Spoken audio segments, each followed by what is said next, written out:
Hello, welcome back to another video. We'll be dealing with getting acquainted with Excel, whereby we'll be needing to know the look of Excel, how does it look, and we'll be also covering the rows, column, and cell addresses. So let's start. Excel, we say it's a workbook. A workbook has one or more worksheets. But why do we say Excel is a workbook? The Excel that we are covering in this course, it's MS Microsoft Excel from Microsoft Office. There are other workbook. When we say a workbook, it's a Excel-like program which deal with calculation, data evaluation, and other many other tasks. But it's an Excel-like program. It's called a workbook. For example, in Linux, they have LibreOffice. It has their version of Excel, which they use to do tasks, to do all the other things which we do, like in this Microsoft Excel. But for example, also in Google Docs, they also have their Excel. They have the program which it's basically a workbook.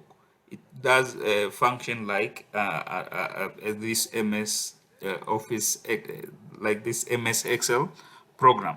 So when we say Excel, it's basically we refer to it as a workbook. So let's see an actual demo. When we see, let me find that here. Yes, this file, for example, book 2, it's a basic, good example of a workbook. When you open this workbook, inside that workbook, you can see sheets. This default has one sheet, but you can add other sheets, which can also be all comprises in the same one workbook. So with Excel, it is a workbook having multiple sheets. But with our works, depending on the requirement of your work, your Excel can have only one worksheet. Now, after that is passed, let's go with the look of Excel and cover these these ideas called active cell, formula bar, also active cell address, which is also referred as name box, this area here. Now let me open my Excel.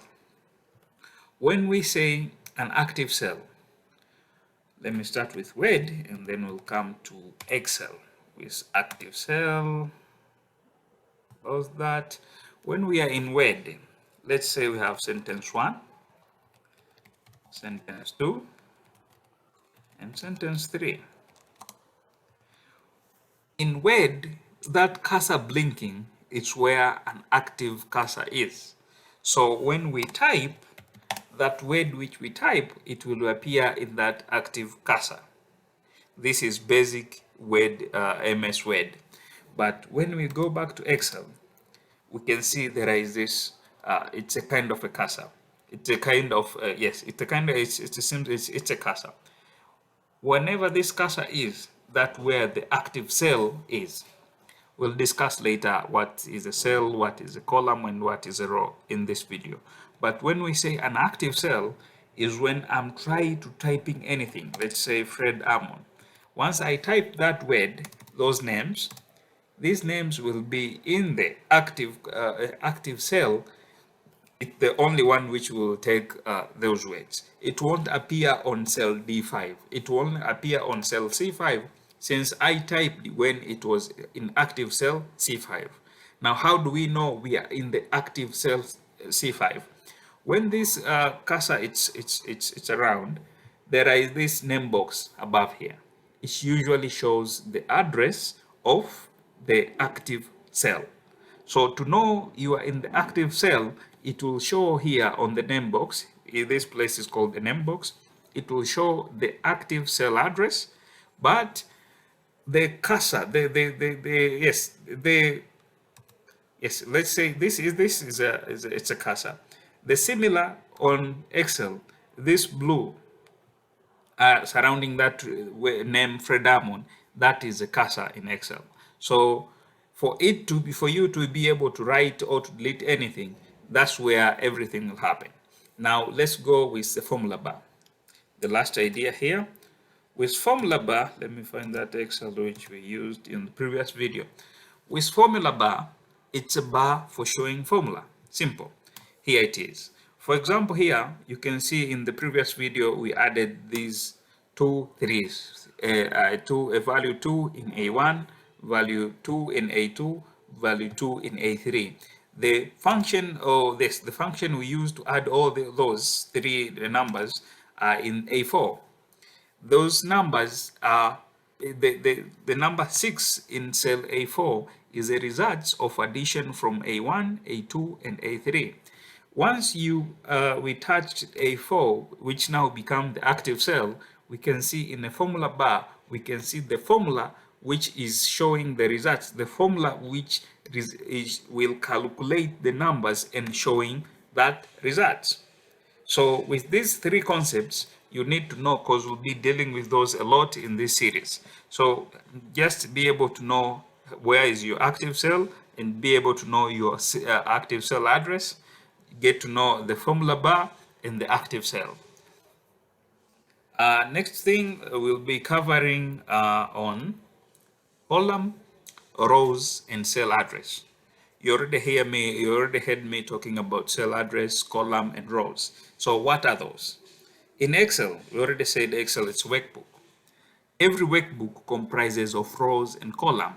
So the columns are the one named using letters. Even no matter how much you scroll to the right, to the left, all the columns you will see they are named using letters. The rows are the one named using numbers. But if we are using a traditional method, we can say the columns are the one from top to bottom or bottom to top. Meanwhile, the rows are the one from left to right or right to left, depending on your screen of your laptop or the screen of your computer. So those are columns and rows. So what is a cell address? A cell address, it's where a column and row meet. That's become a cell. A cell address become that number which that string which forms when a column and a row join. For example, in our current active cell, the cell address is B4. When we change now to a next active cell address, the cell address to a next cell, the cell address will be C4. So that is a cell address, and it can be seen from here in the name box. You can see that it shows it's the value C4. So it doesn't depend in what cell you are, or how far from A1 cell you are, as long as it's, let me go to, yes, JO. When we touch this and we have our cell address here, JO and then 2, we can always deduct that JO is a column and 2 is a row. How do we know that? Since we said it's because always in Excel or in workbook, column are named using letters, rows are named using numbers. Having said that, let me see if we are missing anything else. Well, welcome to the next video. We'll be covering about workbook and worksheet in detail. How do we manipulate them? Well, welcome. Thank you.